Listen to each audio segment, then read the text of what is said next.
Dans cette vidéo, je voulais évoquer Quraysh. Oui, Quraysh. Donc nous connaissons tous la sourate Quraysh.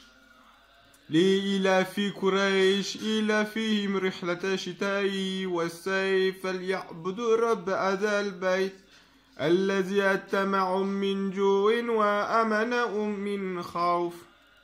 Donc ça dit quoi dans cette sourate? Il y a une proclamation qui est faite à l'attention de Quraysh. Ensuite on parle de leur voyage d'hiver et d'été.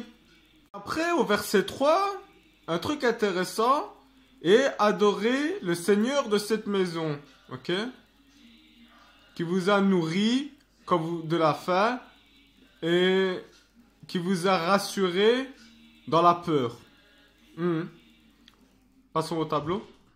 Dans la sourate Quraysh, la sourate numéro 106, on va prendre le verset 1 et 3 sur le tableau.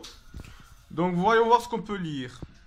Dans le verset numéro 1, Li ilafi, ilafi, alif, 1, premier verset. Vous allez comprendre pourquoi le alif ici il est important. Li ilafi Quraysh, Quraysh, ok. À l'intention de Quraysh. Ilaf, Quraysh. Très bien. Après on peut lire au troisième verset. D'adorer Rabba Azal Beit. Il est question d'une maison ici. Retenez bien cette information, hein, cette notion de maison, du Seigneur de cette maison. Donc, je vais passer maintenant à Isaïe, au chapitre 45, au verset 1. Le verset commence par Elef. Ça commence par un Elef. Donc comme dans le Coran, Alif, Lam, Mim et tous des trucs comme ça, eh bien ici, dans le passage de Isaïe, ça commence par une lettre. Et la lettre, c'est Alif.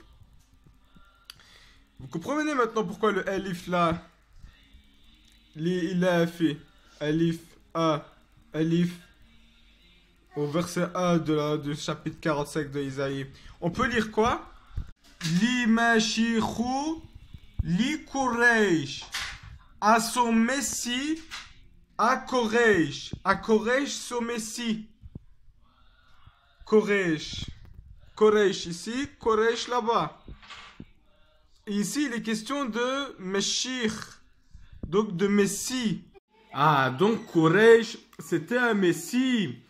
Et c'est quoi le rapport entre Quraysh et Azal Beit, et cette maison? C'est quoi quelle maison? Dans Ezra, au chapitre 1, versets 1 et 2, on va lire quelque chose d'intéressant. Donc Ezra, c'est Uzair. Esdras en français.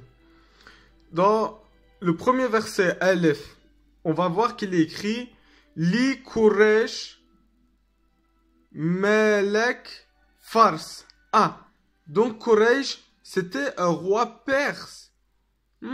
Intéressant. Wa Ya'bar Qaul. Et la parole s'accomplit. Mais de quelle parole il s'agit? Pour le voir, il faudra aller dans le deuxième verset. Bet. Bet représente, cette lettre représente la maison. Et vous allez comprendre pourquoi. C'est dans le deuxième verset avec l'initiale Bet que on va lire Beit bi Yerushalim. Donc, c'était la promesse de reconstruire la maison de Jérusalem. Ok. Donc, pour récapituler, à Quraysh, le roi de Perse, et ainsi s'accomplit la parole qui est de reconstruire une maison à Jérusalem. Incroyable.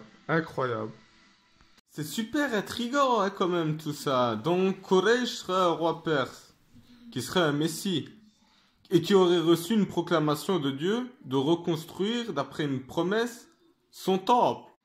Rabba Azal Beit. Lors de quel événement? Je vous invite à aller regarder les références bibliques que j'ai données et d'aller lire par vous-même. Et vous allez voir qu'en fait, c'était par rapport à un retour en terre sacrée après un exil. Hmm. Donc, adorez le Seigneur de cette maison, qui vous a nourri quand vous avez faim, et qui vous a rassuré quand vous avez peur, parce qu'il vous a ramené en terre sainte, après l'exil, les temps messianiques. Ouf! Assalamu alaikum.